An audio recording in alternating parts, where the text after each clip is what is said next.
Olá, senhoras e senhores, sejam muito bem-vindos a mais um podcast Meditai. E hoje eu queria falar com você um assunto bem interessante sobre um estudo do Barna Group que saiu no final do ano passado sobre a geração Z. Aqui o estudo vai falar sobre a geração autêntica. Here we go!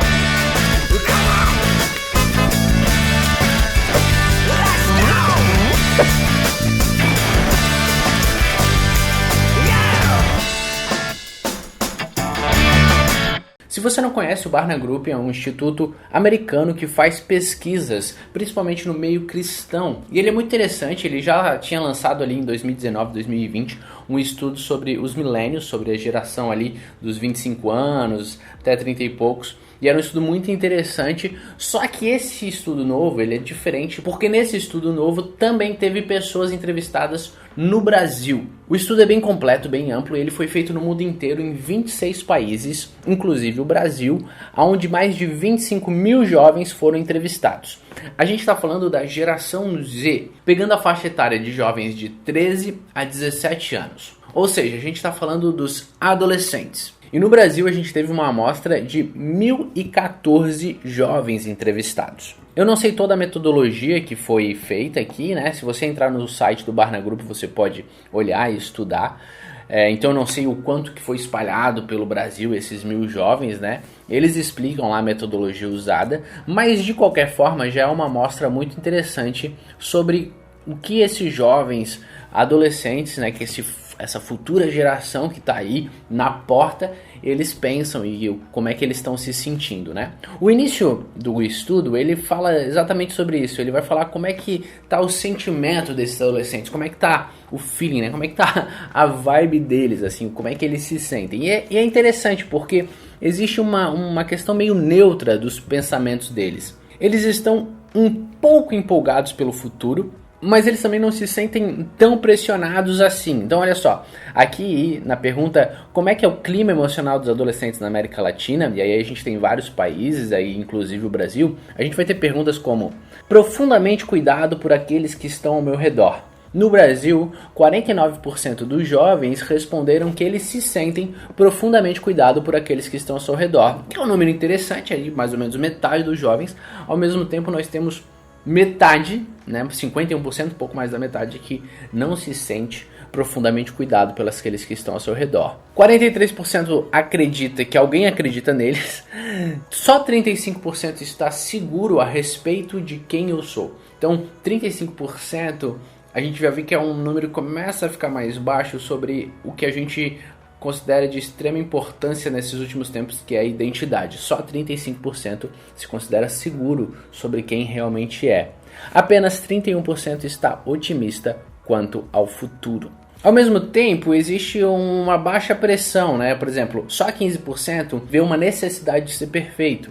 Só 14% acredita ter uma pressão para ser bem sucedido. Já nós temos aí 7%, que é um número relativamente baixo, se sente solitário ou isolado dos demais. Então a gente vê que eles não têm um super otimismo em relação ao futuro, mas eles também não têm tanta pressão assim. Olha só 18% eles têm medo de fracassar. Então é uma juventude que eu acho um feeling meio neutro, assim, não estão tão esperançosos pelo futuro, mas também não se sentem assim tão pressionados. A segunda pergunta vai entrar em relação à comunidade. Quando a gente fala de comunidade, a gente não está falando da igreja, a gente está falando do ambiente, né, que ele se encontra, né, da comunidade ao seu redor. Então a gente vai ter aqui também números não tão altos, como as perguntas são: eu me sinto confortável com a minha comunidade? No Brasil, a gente vai ter 30% só dizendo que se sentem confortável com a sua própria comunidade. 34% vai considerar importante fazer parte desta comunidade. 35% espera continuar parte da comunidade por um bom tempo. Ou seja, são números que você vai pegando em relação à comunidade, 30 e poucos % ali, e eles se sentem bem, só 35% pretende continuar. Então, ou seja, tu tem do outro lado ali 60 e poucos %, quase 70%, que já está não tão confortável com a sua comunidade ou até com interesse de ir para outros horizontes. Só 29% se considera satisfeito com a sua comunidade e 25% acredita que tem uma influência na comunidade ao seu redor. Então eu particularmente achei números baixos, né? Eles não estão tão conectados assim com essa comunidade, aí na casa dos 20 e poucos por cento, 30 e pouquinhos por cento. Então isso é interessante para a gente começar a entender como eles se sentem com as pessoas ao seu redor, e isso, como igreja, vai refletir em nós, né? Por quê? Porque nessa pesquisa a gente vai ter, no Brasil, 82% de cristãos. Então, de todo o pessoal entrevistado, 82% desses jovens se consideram cristãos. Ou seja, essas perguntas de comunidade, feeling, elas estão sendo respondidas por muitos jovens que estão dentro do espectro cristão, né? Claro que 82% considera cristão, a gente vai ter aí esse país que é muito católico e muito evangélico, né? Então, a gente não tem essa divisão, a pergunta só é se eles são cristãos, 82% cristãos, 5% tem outra fé, e aí a gente vai ter no Brasil 13% desses jovens responderam que eles não têm fé nenhuma. É um número pequeno, mas já é de se notar, né? Mais de 10% deles se considera sem fé. Aí o estudo vai entrar numa parte que é como os jovens do Brasil, da América Latina, eles se relacionam com Jesus, a pessoa de Jesus. O grande ponto positivo no estudo é que eles mostram no Brasil, né, até pela questão de como o cristianismo é tão amplo no Brasil, o Brasil ele tende a estar sempre num destaque um pouquinho maior em relação ao mundo, né? O mundo ele tem algumas respostas muito mais baixas, mas o Brasil ele sempre tem respostas muito mais positivas dos jovens. Então, por exemplo, em relação a Jesus, Jesus oferece esperança às pessoas. O mundo, a média global é que 46% dos jovens acreditam que sim, Jesus oferece esperança para as pessoas. Se tu vem para o espectro só do Brasil, analisando só o Brasil, esse número sobe para 74% dos jovens que acreditam que Jesus oferece esperança para as pessoas. Então, se você olhar o estudo aqui, eu estou passando ele por cima, mas se você tem o link aí na descrição, você pode ver ele detalhadamente, você vai ter respostas bastante positivas sobre Jesus. Então, ó, ele se importa com as pessoas, 72%. Ele é confiável, 81%. Ele é generoso, 80%. Agora aqui me assusta um pouco, porque as respostas são muito positivas, só que quando entra em ele faz uma diferença real no mundo hoje, ele faz uma diferença hoje, a resposta já cai para 60%, que é um número bom, mas já é uma queda considerável em relação aos números de cima. E aí aqui para mim é o que mais me pega, que é eu posso ter um relacionamento pessoal com ele, e aí cai para 50%. E aí para mim esse número é extremamente baixo e preocupante, porque se a gente tem 82% que já se declara cristão, só 50% vai acreditar que eu posso ter um relacionamento pessoal com ele. E essa é uma pergunta que eu considero extremamente importante para a gente fazer. Por quê? Porque que o jovem ele tem essa imagem desse Jesus, que ele é legal, ele se importa com as pessoas, ele oferece esperança, mas ele está longe. Porque eu não posso ter um relacionamento pessoal com ele. Ele não é um Deus pessoal. E ainda nas perguntas de Jesus, a gente vai ter: ele era Deus em forma humana? E aí nos cristãos brasileiros, 55% apenas dos cristãos brasileiros vão dizer que ele era Deus em forma humana. E aí depois a gente vai ter perguntas que vão fracionar o resto, que é: ele era um profeta? 30% acha que ele era um profeta de Deus. E aí 2% que ele era um bom mestre. E aí que ele era apenas um ser humano. O outro que ele é um personagem mítico. E aí 3 acha que não sabe o que é. E 6 nenhuma das anteriores. Mas olha só 55% dos cristãos brasileiros vão responder como ele era Deus em forma humana.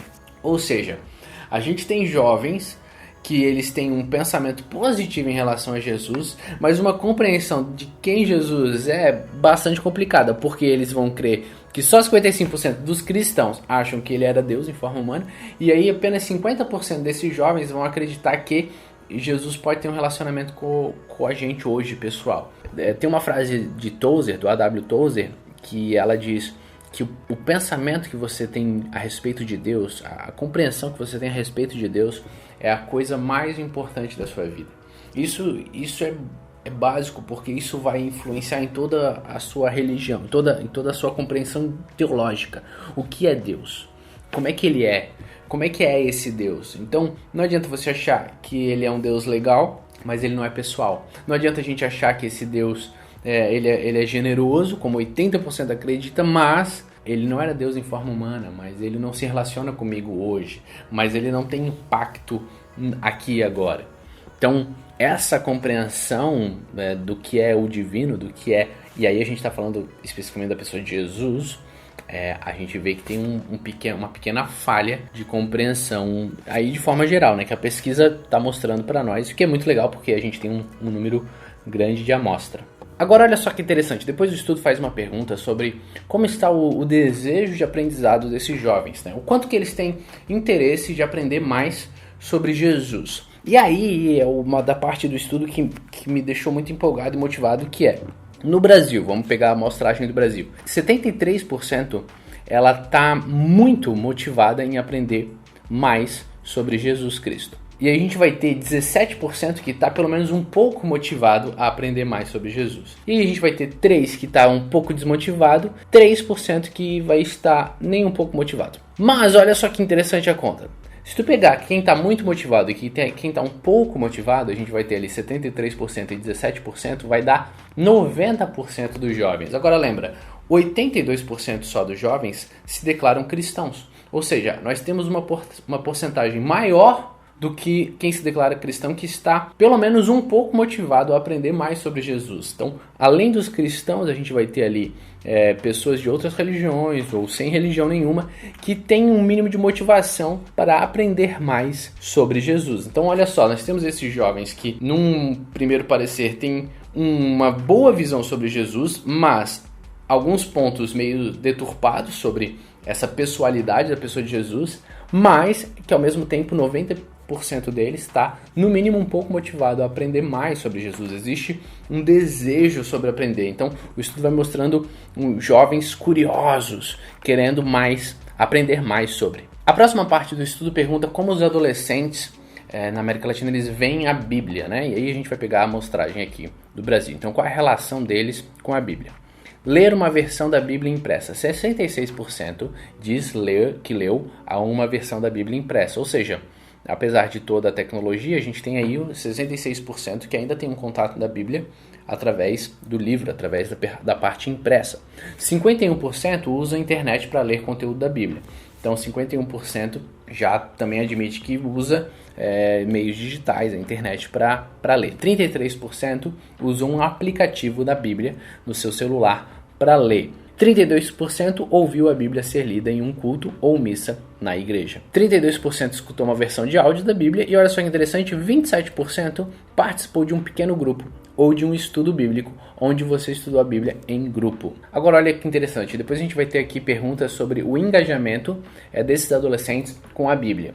E a gente vai ter aqui padrões da América Latina, dos cristãos brasileiros, padrões do global. Nos cristãos brasileiros, nós vamos ter 25% deles, ou seja, 1 em cada 4 acredita, eles que estão altamente engajados com a Bíblia, estão bem engajados. Aí a gente vai ter uma grande maioria, de 58%, que vai estar aberto à Bíblia. Eles não estão muito engajados, mas eles estão abertos, estão dispostos. E aí a gente vai ter 18% que está desengajado com a Bíblia, eles não têm tanto interesse assim, tanto engajamento. O que vai nos levar a uma galera grande aí desses cristãos que pelo menos eles estão abertos à Bíblia, né? Isso é só a fração dos cristãos. Depois eu encorajo você a olhar aqui na parte da Bíblia, porque a gente vai ter uma série de afirmações sobre como eles passam tempo refletindo, né? Como é que é a interação deles com a Bíblia, né? Olha só, a gente vai ter aqui no Brasil 39% que diz passar um tempo refletindo sobre o que ele leu. Então é legal, a gente tem quase 40% dos adolescentes que eles gostam de meditar, eles gostam tipo assim, tá, eu li e o que isso significa. É interessante que são respostas, eu acho bastante positivas para adolescentes, né? 35% vai falar que eles gostam de ler sozinho.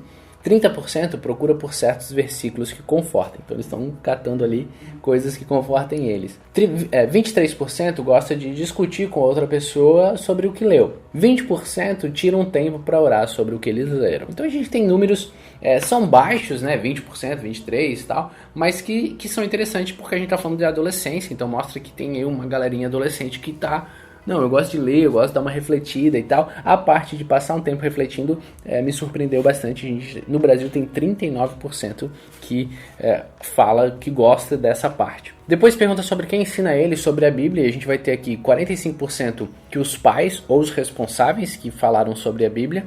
Depois a gente vai cair para 31% sobre pastor, sacerdote ou ministro. E aí a gente vai ter ali um membro da família que não seja os pais, 27%. Esses são os três maiores, né? Por exemplo, o professor escolar cai já para 19%. Os amigos cai para 16%. O líder do grupo, de estudo grupo ou de pequeno grupo, vai para 20%. Então é interessante que no final do dia, o grande responsável por apresentar a palavra de Deus, a Bíblia, para esses adolescentes é os pais ou os responsáveis, 45%, né? Um número consideravelmente maior do que o pastor, que cai para 31%. Com um adendo interessante para um membro da família que não seja os pais, né? Então quem é da família que está perto, mas às vezes não é o pai, ele também é um grande responsável por introduzir a Bíblia a esses adolescentes.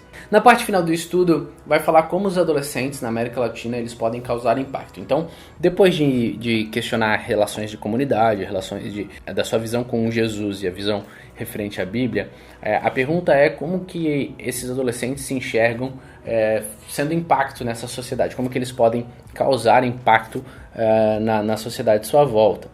57% dos adolescentes acredita que a geração deles pode causar um bom impacto na sua sociedade. Então, 57% no Brasil. Aí a gente vai ter um ponto que eu achei muito interessante, que é quais são as 5 maiores preocupações dos adolescentes. Então a gente vai ter aqui um perfil na América Latina e a gente vai ter um perfil aqui do Brasil. Quais são as 5 maiores preocupações dos adolescentes? Porque é interessante que as preocupações dos adolescentes na América Latina e no Brasil, elas vão ser diferentes das preocupações dos adolescentes nos Estados Unidos, na América do Norte. Então, olha só, 52% eles estão preocupados com a pobreza extrema, 49% com abuso sexual, 44% com corrupção política, 40% com desemprego e 39% com a mudança climática global. Esse é o perfil da América Latina, o que mostra já que, assim, diferente de países, né, europeus ou países desenvolvidos, 52% de cara a gente está preocupado com a pobreza extrema. Então a gente vai ter 44% com corrupção política. É uma característica que fica muito claro, né, que a gente está falando da América Latina. Agora, o que me pegou é que isso é o padrão da América Latina. Agora, olha, compara o geral da América Latina com o do Brasil. As 5 maiores preocupações dos adolescentes no Brasil. 54% com a pobreza extrema, então um pouquinho maior do que o padrão da América Latina. 47% com abuso sexual, um pouquinho menor do que o da América Latina. 45% com corrupção política, que é um pouquinhozinho maior do que o que está na América Latina, o que já mostra adolescentes politizados, eles estão preocupados. 44% preocupado com o desemprego, pouquinho maior do que na América Latina.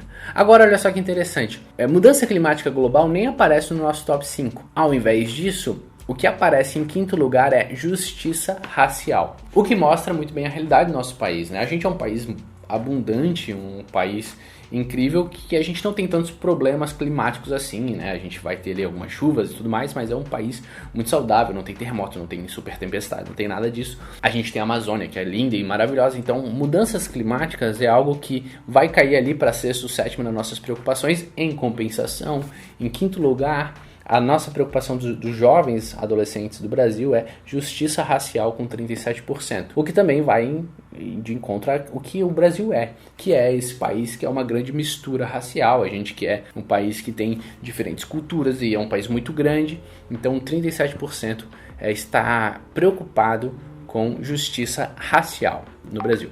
E é interessante que o estudo vai para a motivação dos adolescentes com relação à justiça, que vai mostrar adolescentes que estão motivados ou eles estão inclinados para a justiça ou eles estão neutros, né? E aí vai dizer adolescentes que têm convicção, que eles estão compromissados, que eles têm vontade de estar envolvidos. E aí o espectro do Brasil vai mostrar 37% dos adolescentes motivados a fazer diferença em relação à justiça, 50% que vão estar ali inclinados a fazer algo, e aí a gente vai ter ali uma queda para 10% que estão neutros, eles não têm tanto interesse assim. Mas você vê que no aspecto geral, os adolescentes eles têm no mínimo uma inclinação para fazer diferença em relação aos nossos problemas de justiça. E aí uma pergunta muito boa que é quais são os papéis em relação à justiça, né? Quem que são papéis responsáveis sobre esses problemas sociais e de justiça e tudo mais. E aí a gente vai ter o padrão na América Latina. 72% acredita que é o governo o grande responsável por lidar com essas injustiças. 83% acreditam que a escola e as instituições de ensino são responsáveis para reorganizar a mente das pessoas. Então é um número muito importante que o quanto eles acham que o ensino e a escola é importante. Os políticos caem para 63%, ainda é um pouco alto, mas assim tu já vê que eles têm mais... acho que existe mais responsabilidade nas instituições de ensino do que nos próprios políticos. 74% acreditam que são os indivíduos, as pessoas em si que vão fazer diferença. 70% veem como grupos comunitários que vão fazer essa diferença. 64% acredita que mídias sociais são fundamentais para fazer a diferença em justiça, ou seja, a geração da mídia, a geração do conteúdo, a geração da informação, o que é mais do que as igrejas cristãs. Só 56% acredita que as igrejas cristãs tem um papel importante para lidar com as injustiças. O que é uma visão interessante sobre igrejas, né? 56% ainda é um número, né, mais que a metade, mas ainda assim não é tão alto assim como se o grande problema das injustiças não passa pela igreja, mas passa mais pelas informações, pela mídia social do que pelas próprias igrejas. É interessante porque não vem as igrejas como algo super responsável, mas ao mesmo tempo me mostra uma visão um pouco ruim sobre as igrejas, né? Qual é a resposta? Quem vai nos ajudar contra os problemas de injustiça de uma nação? Não, as igrejas, mais ou menos, só 56%. Acreditamos mais que a informação nas mídias sociais do que nas igrejas, né? Líderes religiosos, os mesmos 56%. Então, assim, existe mais fé em empresas e negócios, 67%, do que nas igrejas. Algumas coisas são pontos interessantes. Agora, algumas visões positivas 78% acredita que eu mesmo sou responsável por essas injustiças. Então, 78% veste a camisa de que o grande papel para a mudança vem a partir de mim. Isso é maravilhoso. Mas eu acho ruim quando grupos comunitários são mais importantes. 70% acreditam mais que grupos comunitários vão fazer esse papel de diferença do que nas igrejas cristãs, que cai para 56%. Isso aqui me assustou um pouco. E aí no final do estudo, o Barna Group faz aqui um apanhado geral, né, sobre a Bíblia traz os adolescentes para Jesus. Então você vai ver que existe um comprometimento, um engajamento que os adolescentes se demonstram abertos à Bíblia, né? E eu acho muito legal que mostra uma certa curiosidade, né? Como a gente passou por aqui, um motivo ou uma inclinação para aprender mais sobre a Bíblia. Isso é maravilhoso. Jesus oferece um modelo para justiça. A visão sobre Jesus ela é muito boa. A pessoa de Jesus tem de forma geral, é muito bem vista pelos adolescentes, o que é muito legal, que a imagem de Jesus ela é muito imaculada, né? Aquela piada do Jesus é um cara incrível, às vezes o problema é o fã-clube. Mostra-se um pouco real. Jesus, não existe um problema que Jesus, apesar de que quando a gente vai aprofundando a compreensão sobre esse Jesus, você vai vendo um Jesus distante, um Jesus que não quer se relacionar comigo. As porcentagens caem muito em relação a isso, o que é um pouquinho assustador. E a justiça é uma questão bíblica? Eu acredito que a Bíblia cristã lida com a justiça, e aí você vai ver ali 62% engajados acreditam que a Bíblia se importa com a injustiça, você vai ver ali 31% que concorda com isso, e aí você vai ver ali 18% mais neutro. Então tu vê que existe um engajamento adolescente com relações à injustiça. Por isso que esse estudo ele é muito bom quando a gente pega amostras da América Latina e do Brasil, né? Principalmente, claro, para nós do Brasil, porque as realidades nossas, as nossas preocupações, elas vão ser diferentes daqueles que estão, né, em países desenvolvidos, né? Então tu vê ali a própria questão racial, que é algo que cai no coração do adolescente brasileiro, que não aparece nem mesmo em outros países latinos, porque são países onde a cultura é mais uniforme, né? O Brasil, por ser esse país tão plural, né, tão multiforme, você já vê que é uma preocupação do adolescente sobre a justiça racial. Você vai ver como ali a pobreza extrema é algo que bate, né? A gente, um país tão grande desse, você vê que são questões que conversam com essa geração. E aí, para terminar, vamos pensar numa reflexão rápida, né? A gente tem adolescentes que estão mais ou menos motivados com o futuro. Então assim, você vai ver ali que eles não sentem tanta pressão, mas também não estão tão empolgados assim com o futuro. Eles têm um pouco de dificuldade nas suas identidades. No Brasil, a visão sobre Jesus é extremamente positiva, mas limitada, porque vê um Jesus distante. No entanto, é extremamente empolgante saber que eles desejam aprender mais sobre Jesus. Então, é uma geração curiosa, que tem esse interesse. Então, a gente tem aí um problema já, que você vê algumas compreensões erradas sobre a pessoa de Jesus, mas ao mesmo tempo um interesse de aprender mais. Logo, a pergunta minha, é sua, nossa e de todo mundo que tiver interesse é como também ser resposta para essas questões. Como ser resposta para adolescentes que estão engajados em querer saber mais, curiosos em querer saber mais, e eles têm uma visão meio errada sobre tudo isso. Então, existe um campo de oportunidade maravilhoso aqui. O que a gente precisa é cada vez mais incentivar os próprios jovens a pregar para os jovens e homens e mulheres que tenham essa geração no coração para desejar ensinar e pregar cada vez mais para eles, para que, e das multiformas, né? Hoje a gente vê que a linguagem é outra, e aí eu gosto dessa mensagem que ela é fixa na rocha, ela é imutável na sua essência, mas ela está sensível aos tempos, ela está sensível às mudanças de gerações, ela está sensível em como eu vou me comunicar com esses jovens, da mesma maneira que os apóstolos fizeram, da mesma maneira que o Espírito Santo encheu eles para ministrar nas diferentes culturas, como Paulo pregava diferente para os gregos, quando Paulo pregava diferente na galáxia, ou em cada igreja. E aí eu acho que cabe a nós estar sendo resposta para esses anseios desses jovens, que veem esse Jesus como alguém incrível, mas ele ainda parece distante, e nós trazer esse Jesus para perto e mostrar que ele se importa com eles. Uma igreja que está sensível às questões do mundo, às questões sociais, às questões de justiça, às questões raciais, às questões climáticas, às questões de corrupção, emprego, abuso, e que tem uma resposta muito mais profunda para tudo isso. Um Deus pessoal, um Deus que transforma todas as coisas. Eu vi recentemente uma afirmação que eu achei muito interessante, né? Quantos caminhos levam a Deus e os caminhos que levam a Deus, e invariavelmente um dia a gente vai estar de frente com Deus. Então muitos caminhos levam a Deus, mas só um caminho leva ao Pai. E eu acho que é isso, é pregar um evangelho para uma geração inteira. Qual é o caminho que leva ao Pai? Porque Deus, todos nós vamos encontrar um dia, mas Jesus é esse caminho que leva ao Pai. That's all, folks! Link na descrição do estudo do Barna para você baixar e ver mais. Se você entender inglês, existe um estudo bem completo, uma ferramenta bem interessante no site deles, só que em inglês, que mostra todos os detalhes, mas o PDF em português já está bem completinho, muito legal. Se você curte conteúdo, compartilha, manda para aquele líder de adolescente, manda para aquela galera que ama essa geração e que se importa com essa nova galera que está vindo aí. E bora aprender mais para a gente estar preparado para glorificar o nome de Jesus através de nós, através deles. E é isso aí, that's all, folks. Here we go.